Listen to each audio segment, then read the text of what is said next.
Welcome to the Mike and Allison After Hours podcast with your hosts, mshelah and Allison Haas, talking business with real business owners in the Mid-Atlantic region. Today's episode is sponsored by Advantage Industries. When you need business technology, get Advantage Industries to protect and promote your business. To learn more, go to www.getadvantage.com and schedule your first meeting to see if you qualify for a free network scan. Hello, everybody, and welcome to Mike and Allison After Hours. I am your host, mshelah, and with me today is the always voracious and often victorious Allison Haas. Allison, how the heck are you today? I'm liking victorious. I'm going to carry that with me on this Tuesday. I'm great, Mike. I thought that was terribly apropos. I love it. Always. Right. So to our viewing and listening audience, thank you for tuning in again with us this week. We have gone out of our way to make our guests diverse. We've had tremendous leadership from universities, all the way down to small businesses, and frankly, everything in between. And for the next couple of months, Allison and I are bringing you some really diverse content. And we're going to kick that off today with my good friend, Eric Williamson, the author of How to Work with Jerks, an emotional intelligence expert. And Eric will talk a little bit about the consulting business that he owns. But today we're going to shift things down just a little bit because we're going to focus less on the business side of leadership and more on the emotional intelligence side of leadership, which I'm a big fan of. Allison's a big fan of. I know Eric has spoken in front of thousands of audience members over the years about this subject, and it's so critical to a successful business today. So, but before we do that, you may remember that yes, Eric wrote a book, and we are giving away a copy of said book, How to Work with Jerks. So to everybody that subscribed and everyone that's commented and did all of those tremendous things, we thank you so much. Our winner is Mr. Zande Ramirez. So Zande, we will be reaching out to you in a few days. We're going to introduce you to Eric. Eric's going to personalize a copy of the book, and he's going to ship it in the mail to you. So I've said Eric Williamson's name about, a dozen times now. So Eric Williamson, welcome to Mike and Allison After Hours. How are you today, my friend? Oh, wow. Thank you so much, Mike. And good to be with you, Allison. Thank you so much for being on the show. I'm doing great. How about you all? Life is good. We're excited. Awesome. We have said your name a lot. As we mentioned before we started recording, Eric, we have two segments to the show. We have what we call Who, What, Where, When, Why, How, which I'm going to take you through today. And then our resident author, Miss Haas, is going to talk to you in depth about how to work with jerks. And we can get a little bit into the creative writing process that you both have been through. We're going to talk an awful lot about emotional intelligence. And I know there's a new book in the works. Yeah. Oh, yeah. Awesome. It's coming. So we're going to talk about all of that today. So in this segment, Eric, Who, What, Where, When, Why, How, it's your platform to talk about who you are. What is your organization? Why did you wear How to Work with Jerks? Who is your client? What marketplace do you serve? So this is your opportunity to give your pitch, as it were. So Eric, please feel free. Start where you feel comfortable. All right. Okay. Well, first of all, thanks again for being part of the show. Love the Mike and Allison show. For those of you who don't know, my name is Eric Williamson, despite if you forgot. And so I authored the book, How to Work with Jerks, and I'm a consultant too. So I work at the intersection between emotional intelligence, conflict resolution, and leadership development. And so I work with IT leaders to help them achieve their long and short-term goals by removing some of that unnecessary workplace friction. So it's an exciting market to be in. Apparently, there's a lot of friction in IT. There's a lot of jerks everywhere. And so it was Just a just little bit. just a little bit. So it was kind of the perfect storm to help address a unique and pervasive issue within that IT industry. So I focus on trying to build those relationships so those short-term and long-term goals can be achieved. Wonderful. Now, the book, Allison's going to get into more with the book. What sort of inspired you to write a book? I mean, you're obviously very knowledgeable about this subject, so I'll start there. Yeah, well, thank you, Mike. Here's what I tell people. One of the things that inspired me to write the book is that at the time of writing the book, I was a pretty known expert jerk. And I show people in this book how I navigated through the process of being an expert jerk turned jerk expert. And the reason why I say I was an expert jerk is because, like many people, when they graduate from college or they do something new, some of us aren't prepared to deal with the ins and outs and navigate through the political atmosphere and the workplace stuff that you can deal with in the workplace. And I By thought, some of us, you mean most of us, right? Yeah, I was going to I'm say including there's a small myself in that. caveat. yeah, I would say most. That's pretty accurate. Yeah, yeah. And like most of us, I thought that my success in school was going to translate automatically to success in the real world, and I was sorely mistaken. And it wasn't until my wife convinced me, years down the road that she was like, look, you should write a book about your experience because a lot of people can benefit from it. But little did she know is that I was always listening to her jerk stories about working with different people. And I was thinking in my mind, you know what? I should write a book on her experience. And she's saying, you know what? You should write a book on your experience. And so I thought, wait a second. We both got experiences working, having tough relationships, working with jerks. I wonder how many other people are. And so I would, interview people, Genie Birds. I would go to Genie Birds. I would meet with all different types of people. I would talk to people on the street. I would talk to anyone that I could to get their take on what it's like to have difficult relationships in the workplace and what keeps people from being their best. And so one thing I discovered, it really was an eye opener, is that it's no matter how smart and talented and gifted you are, the one thing that gets in people's way from thwarting their progress and their success in achieving whatever it is that they want to be is their inability to manage relationships with other people. And so let me just be very clear here. It's not about playing nice in the sandbox, right? That's the easy part. It's easy to get along with people who are like you, right? But the hardest thing is dealing with people who you don't get along with. How are you still going to achieve that maximum result?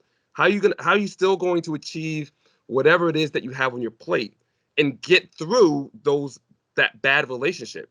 So you still have to be able to get stuff done with people. And so when I noticed that, I said, well, wouldn't it be nice if I can come up with a book, a one-stop shop, a process with strategies included to help people manage those relationships with people that they just can't stand.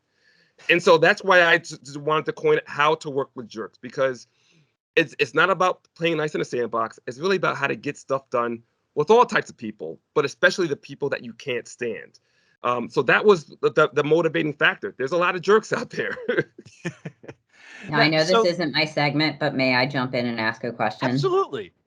So what's coming for me right now and listening to Eric is relationship with self. So I'm curious if that is at all part of your strategy or in the book or part of your belief system. That's a great question. One of the first questions that I've been asked in quite a while about the relationship with self. That is an extremely important thing. And yes, the new book that's coming out has to deal with the relationship with self, because one thing that I discovered, one thing I think a lot of people realize over this past year and a half of being hunkered down, being in this COVID environment, is that when we're doing meetings, when we're, doing our job, it's just nonstop. And our relationship with ourselves is almost like a second, it's an afterthought. And we don't practice self-care. We're not good to ourselves. And when that happens, it gets into our mind, it affects our soul, and it definitely affects our body. So how can you possibly help other people with their situation when you're not even yourself that good at doing that, right? And so you have all these other things that are going on. So self-compassion, that being able to be resilient in these times and take care of yourself, that to me is probably taking a more prominent role in my upcoming book. But the first book, How to Work with Jerks, it was more of you and me, right? Not really you versus me, but you and me. How can I get along with Mike? How can I get along with Allison? So it's more of a one-on-one kind of thing. The new book that's coming out, which we'll talk a little bit more about, Allison, is more towards the other factors I didn't really delve deep into, such as the relationship with self and the jerk-free environment, how to cultivate that culture of civility and harmony, and how to build on that, and how to make those teams much more stronger. So we'll talk a little bit more about that, which I'm really looking forward to. But yeah, I hope that helps, Allison. Yeah, I won't keep talking because this is Mike's point, but I could.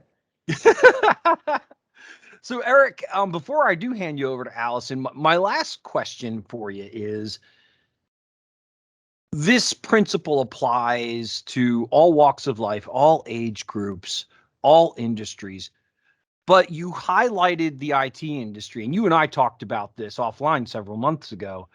But for our listening audience and our viewing audience, what stood out to you about the IT industry that said everybody needs this, but they're really hurting and really could use this even more? Yeah, all right, so that's all right. So I got to take this on in a couple different ways, Mike, because we did have a really good conversation, and I'm glad we're talking about this because now this kind of comes full circle. Mm-hmm. So when we first talked about this, one of the things I noticed was that in order to deliver projects on time, right, you've got the agile method, you've got waterfall, you've got different ways of achieving certain projects. And one of the things that I noticed that really gets in people's way is the inability to manage relationships with your project teams. So if you're a scrum master, you're a product owner, whatever role that you all have certain functionality. And sometimes what happens with the group is that there's a lack of synergy, meaning that some people aren't on the same page as other people. Some people have different goals or a different way of seeing things. And what happens is people can't deliver on a sustainable pace. They can't get that work product done on time because they can't mitigate that workplace friction. Now, to tie this into what I've learned since then is that after talking to various executives and VPs and CIOs and C-suite leaders, one of the things that's kind of alarming that I've realized is that a lot of the training is dedicated towards the hard skills. So towards, getting their certification, so that way they can have another knowledge set. Absolutely. And fill that knowledge gap. But what's lacking is that there's seldom investment in these essential skills, is what I call. I don't call them soft skills, but I call them essential skills, because that's how you're going to create that synergy. And with synergy comes innovation. And if you can't innovate in IT, what are you in it for? That's probably one of the building blocks of having innovative teams in IT. And so that's really what motivated me, the lack of training and complementary skill sets that's absolutely needed to deliver projects at a sustainable pace. Yeah, I love it. So Eric, before I hand you over to Allison, tell our viewing and listening audience the best way to get in touch with you if they want to talk to you about maybe just buying a copy of your book, which they can do on Amazon, no problem at all. But what if they want to engage you? They want you to come in and talk to them about a training session or a series of training sessions. What's the best way to get in touch with you and your organization? Sure, there's a couple of ways, but I'll give you the easiest. First of all, if you're an avid fan on LinkedIn like I am, all you have to do is search my name, Eric Williamson. Other than that, I highly recommend you go to my website, which is www.tailoredtrainingsolutions.com. Show notes. And I'll be in touch. Very good. Allison, our resident author. That makes me That feel was the good sad. stuff. All right. Yeah. Thank you. Thanks for letting me jump in there too. Cause I know for me, the more the direction I was taking that, we don't have to spend this time talking about it. we don't know what we're going to talk about, to be frank, but was the better I know Allison, the better I'm able to work with others, right? So like if I'm the jerk, but I'm unaware of the fact that I'm the jerk, I'm not going to be able to heal or fix or move forward, right? So so I totally agree with the self-care aspect. Right. And that also comes from knowing what I need, right? How do I thrive? Right. I'm an introverted extrovert, right? Is that what that term is called? Which Yeah. I didn't really know until COVID, because I'm a salesperson, I'm a podcast co-host, I say whatever the hell I want, right? Like you wouldn't think that I need to recharge by myself. And the longer I go without being able to do that, the more jerk-like I become, right? And the more tense I become, and the more resistant to anything I become. And so I think knowing self really helps you be in relation to other people. So from an author perspective, is this something that you always thought you would do? Did you enjoy writing? Is this just like, hey, people suck and I need to make it better? Oh man, yeah, so yeah, so that's a great question. So at first, no, I did not see myself as an author. To be honest with you, I was using it as a way to build my speaking business at the time as well. But at the same time, once I really got super focused on the topic itself, what I wanted, what message I wanted to share to people, I had that aha moment. I said, "Wow, you know what? There's a lot of jerks around here, and they can use some help." Just like you said, Allison, I identified there's two types of jerks. There are people who are aware that they are jerks, and then there are people who are unaware that they are jerks. They just think And the you're the people jerk. who are aware that they are jerks, sometimes they just don't care. And Right. so, in order to work with them, a lot of times we exhaust a lot of energy trying to get those people to stop their jerkish behavior, but you can't do that. You'll have more luck trying to make a stone bleed, right? Right. Bleeding from a stone. What you can do is you can work on yourself. And that's kind of ties into what you were saying, Allison. You can work on yourself and have that self-awareness that you need to work on your style and your response to certain situations, and let those jerks be. Don't get caught up in their jerkish behavior, because that's how it brings you down. And like the takeaway for me that I always have to remember, it's not personal, right? Like it really doesn't have to do anything with me, even if it does in theory, or they Right. say it does, which is classic. It's not about me, right? It's from whatever's going on over there. So in your writing process, I know for me in my writing, I learned a lot about myself, right? And I had a lot of emotions. For my book was about my story, so I would hopefully, right? Right. But I just the uncovering and unlayering through that process of writing. What was that like for you?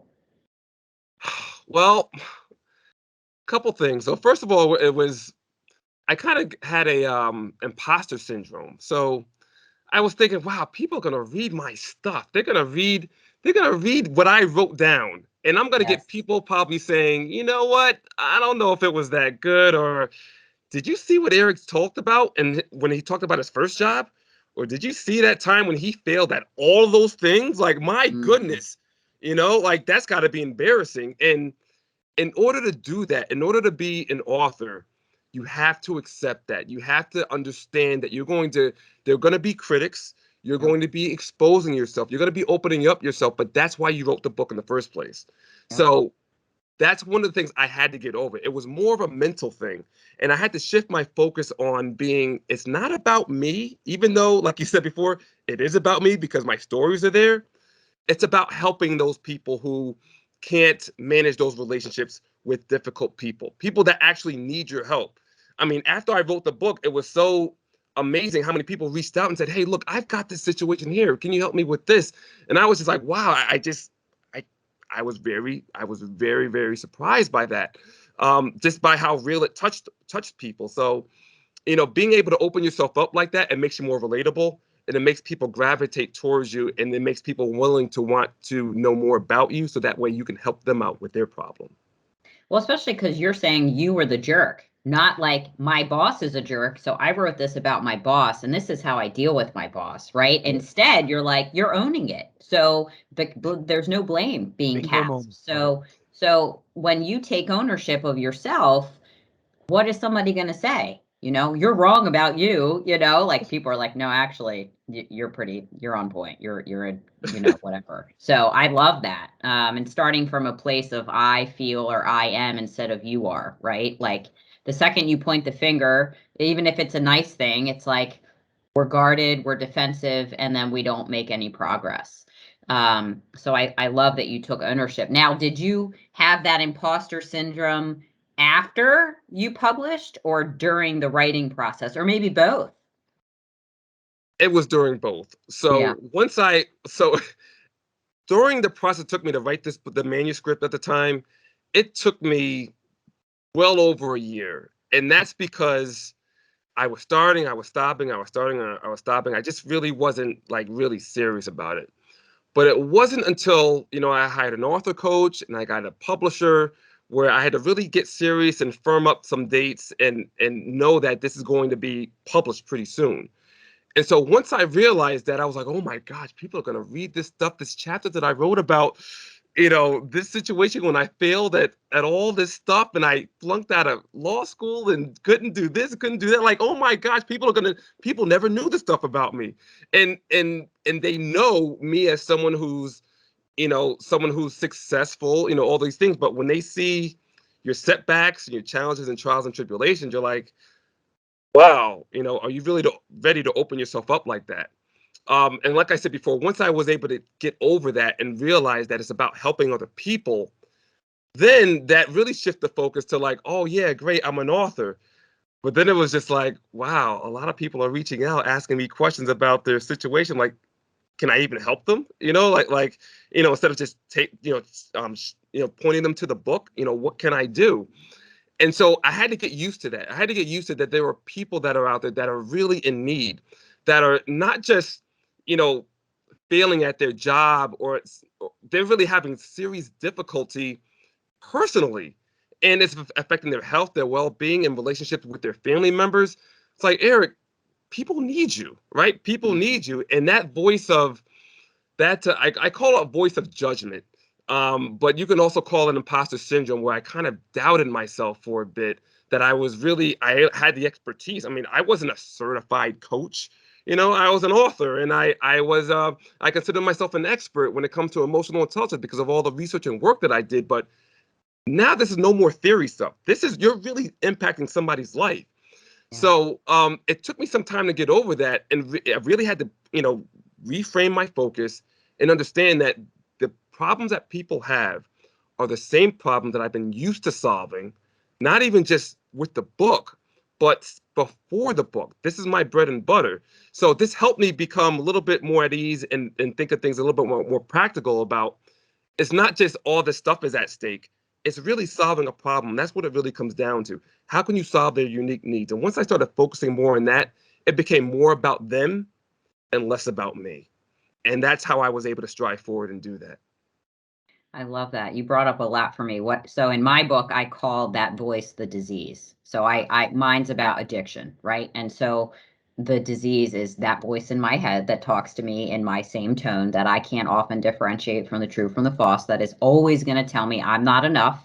Who am I? Right. So that's what I'm hearing from you. And that's what I thought about me too. Who am I? Who the hell am I to write a book and put it out there into the world? And what I heard from you is your vulnerability, which I think is what gives us automatic credit to be useful, because you're admitting to your own humanness and you're like, hey, I don't necessarily have it figured out from any reason other than experience, right? Like I was the jerk and I walked my way through not being the jerk as much, but you're never saying I'm better than or anything. And that's what makes people trust you automatically, because you're owning your humanness. And I think that's such an underrated experience, and it's because there's so much fear around admitting to who we are, right? Yeah. Where the reality is we're all the same. We just all suffer from that egomaniac complex, like we're either the best or the worst, right? Well, there's a lot of options in between those two pieces, right? So Right. I really appreciate that. And I know for me, I blasted through the writing process. Like I mean, blasted through it. I just wrote like no one was going to read it because I couldn't think like people were going to read it because I wouldn't have written, right? But then once it was published, Right. oh, okay, right? Then it was like the overwhelming, it was gratitude, it was terror, it was grief, and then I read it, and even better, we had published grammatical errors, and I was like, freaking perfect. I Right, know a right, lot right. of people ordered this, and I just read this in the chapter before. What the heck is this, right? And it was like, you know what? This is perfect. This is the message. Like, I'm vulnerable, I'm human, I'm real. Sorry, everybody that got the first copy. It'll be famous one day. I'm going to fix it. And, whatever happened to the edits. But I really appreciate you admitting to just being Eric Williamson, right? And there's so much value in sharing our experience and then turning it into something. And that idea of being useful. And what I also wanted to key on clearly, I like this topic, was people having personal issues. Like if you're stuck at work, backtrack. It's not starting at work. It's somewhere else, right? Which is why that relationship with self and self-care is so important. How do I best come to work and be a useful human and play amongst the players at work? That starts before I get there, right? So I think that's important to remember also. But I'm just all over the place. Mike, what do you think? You know that I love this subject as well. And Eric and I ultimately we connected because we were both very passionate about this subject. I think he saw me speak at an event for the Baltimore Business Journal, and we found out that we live less than 2 miles from each other, which is Oh, why fun. he mentioned Genie Bird. That's right. That's right. I don't And know what Genie Bird is. it is the premier coffee shop on Main Street, Westminster, Maryland. Oh, Yeah, it is the spot. Certainly, it was pre-COVID, and now it's getting back to that grandeur as a result. Hi, Bernie. Hope you're listening. Shout out to Genie Bird Bakery. Yeah. oh, But yeah, so Eric, tremendous insights. Thank yeah. you so much for being on the show today. To our audience, if you're not Zonde and you didn't win a copy of How to Work with Jerks, go to Amazon and order a copy.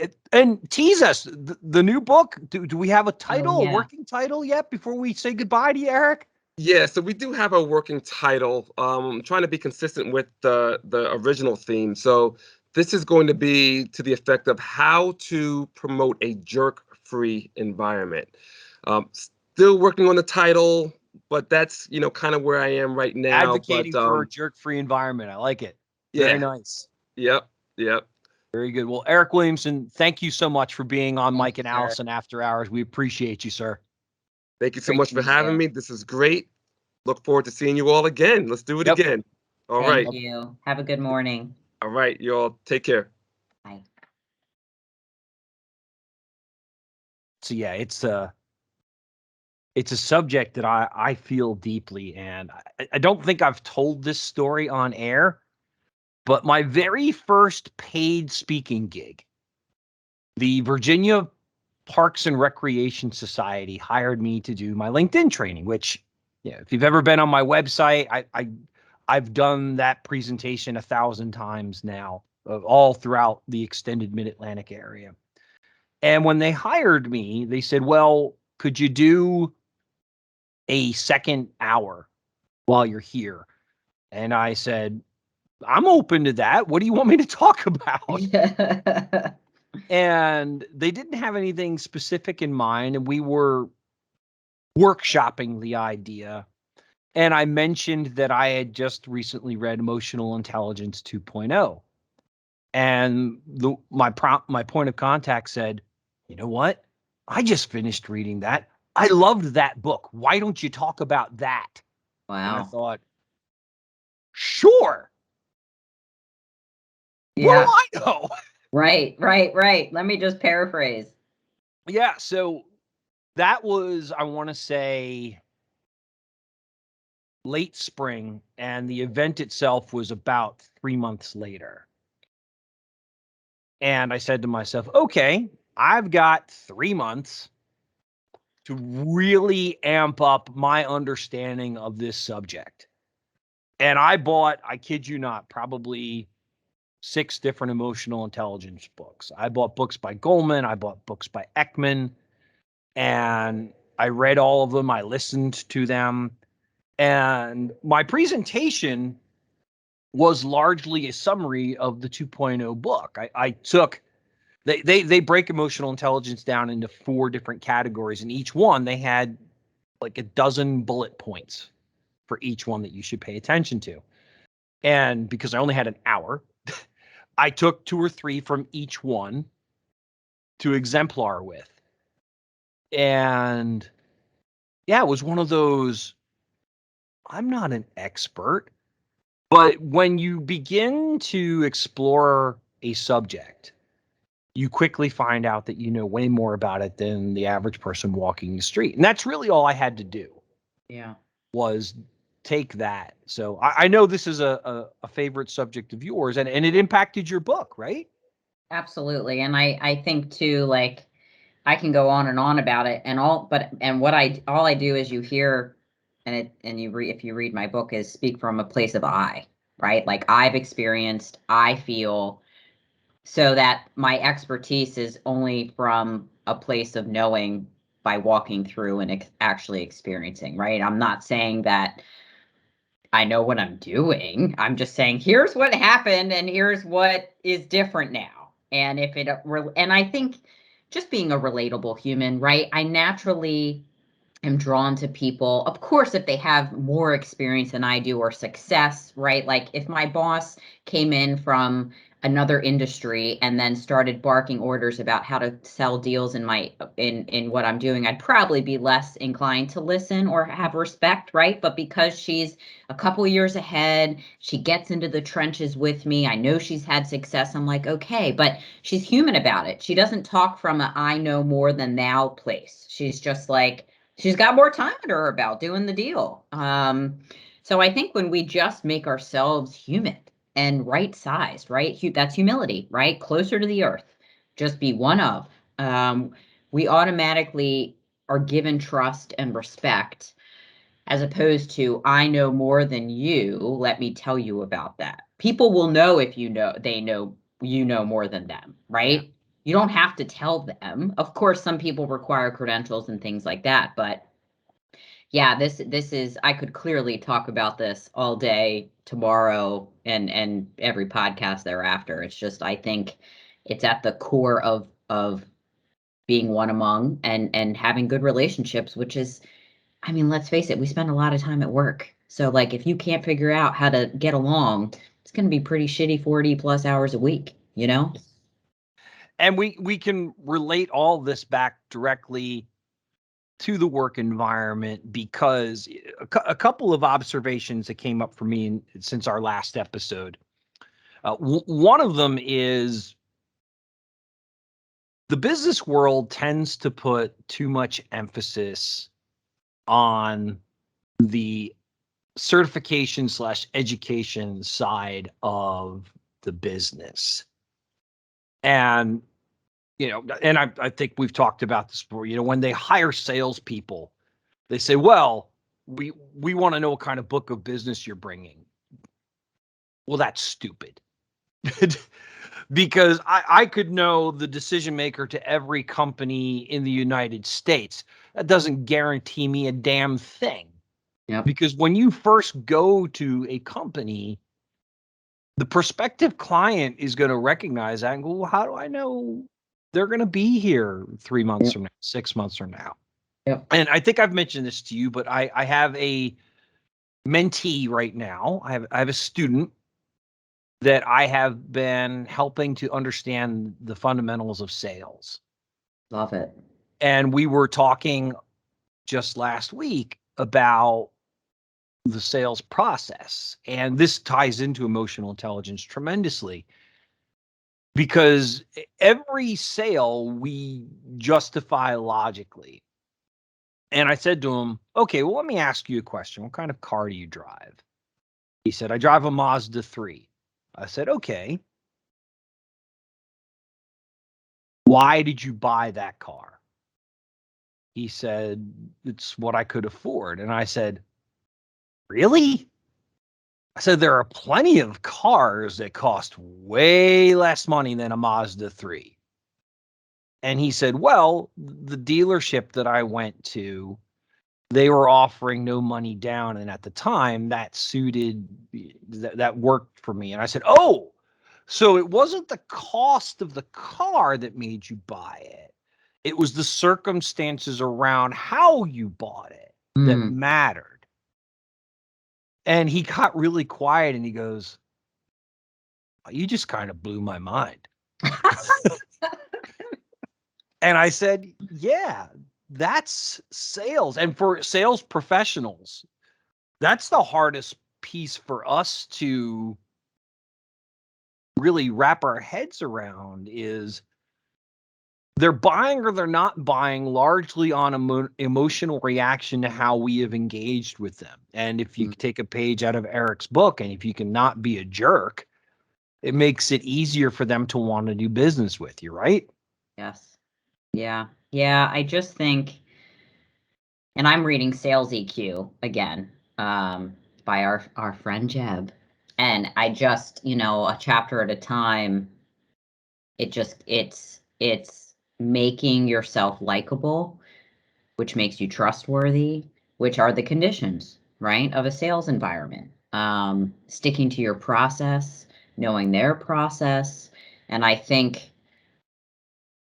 to what you were just speaking about, how do I make this favorable for them to say yes, and for me, it's slowing down a lot. It's having them talk more than me, right? That's why we're like, hey, Eric, this is your time to pitch, right? Whereas like when people are like, give me your pitch, I'm like, oh God, why do we call it that? And I'm like, no, there is no pitch. Tell me what you need. Tell me about yourself and I'll tell you if we're a match.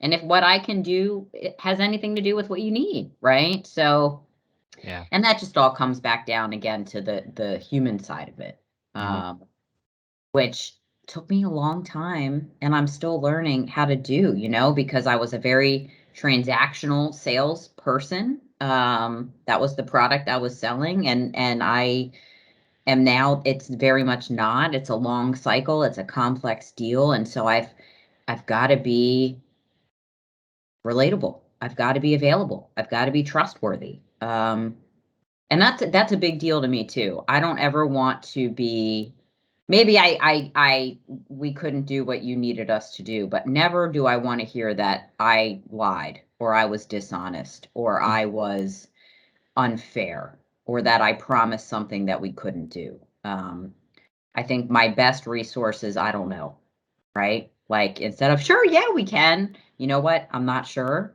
I'd love to say yes, but I don't know that that's true. So let me find out for you. I've never heard that's not good enough, right? It wouldn't be good enough if I didn't follow up with that answer. Yeah. So there's just so much power in admitting to what you do or don't know and not pretending like you know more than you do. That is just some BS. Yeah.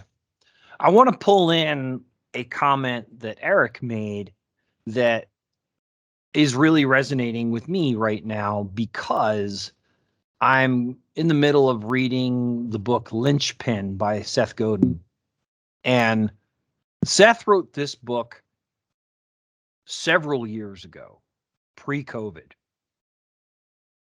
But wow, does it feel like he just published it last week. And here's why I say that.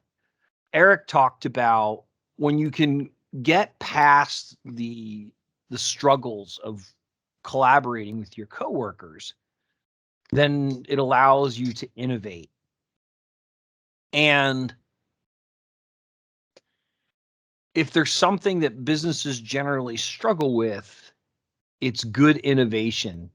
And this book, Lynchpin, is all about that. And what really fascinated me about the book is Seth talks about there are so many dynamics to the business world today that are done just because that's the way it's always been done. Yep. And most of the business world has become cogs in a machine. And even though you're not in a manufacturing business, they've turned that business into a manufacturing business. Right. 1 + 2 = 3. Yep. 2 + 2 doesn't equal 3. So if our goal is 3, then we add 1 to 2. Period. End of story. Now, you can also make the argument that 1 + 1 + 1 = 3. This is true. And I think that's what so many people miss. And what I love about Linchpin is stop being that person that immediately goes to 1 + 2 = 3 and start being the person that says, well, how else can I get to 3? If 3's the goal, 1 and 2 are not irrelevant, but they're not necessarily critical. And as the answer gets more sophisticated, so 1 + 2 = 3, we also know that 1 + 1 + 1 = 3. Now, if we get to 100 is the answer, there's a lot of ways to do that. Right. Now, most of us are doing 50 + 50 = 100.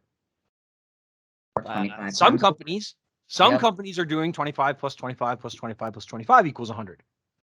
Why? Because that's the analytics, that's the metrics. And I'm not saying that analytics and metrics aren't useful, aren't valuable. They are. But when you live and die by them, you do just that. In fact, you do more dying than you do living. Right. Because you can't see past well, our company has always been a 25 times 4. We're not a 50 times 2 company. Okay, Right. well, why aren't you a 10 times 10 company then? Right. And that's what I love about the book. So for our fellow book nerds in the audience today, if you're not a Seth Godin fan, go get Linchpin. It's really waking up my mind the possibilities about how we work together. I love that. So Allison, your parting thoughts for today's episode. Always exceptionally grateful to spend this time with you. Likewise, and you do such a great job of, I know we share the burden, but getting awesome guests that we do talk about very similar things just in different ways, which is exactly what you were just talking about, right? There's not one way to talk about anything or experience it. And I think that innovative piece, of course, I can't speak to the IT side of the house, but from the HR side of the house right now, diversity, equity, inclusion is huge. And it is not a one size fits all, right? It's a business strategy that gets woven into your culture. And because every company has its own culture, it is really delicate and it's really customized. And I think that's kind of where our brains are heading and learning how to embrace those pieces of a business to nurture its growth. So great way to end and perhaps maybe pick up in conversation for our next episode. So Eric, thank you. This was great. Mike, as always, a pleasure spending my morning with you. Thanks for the time.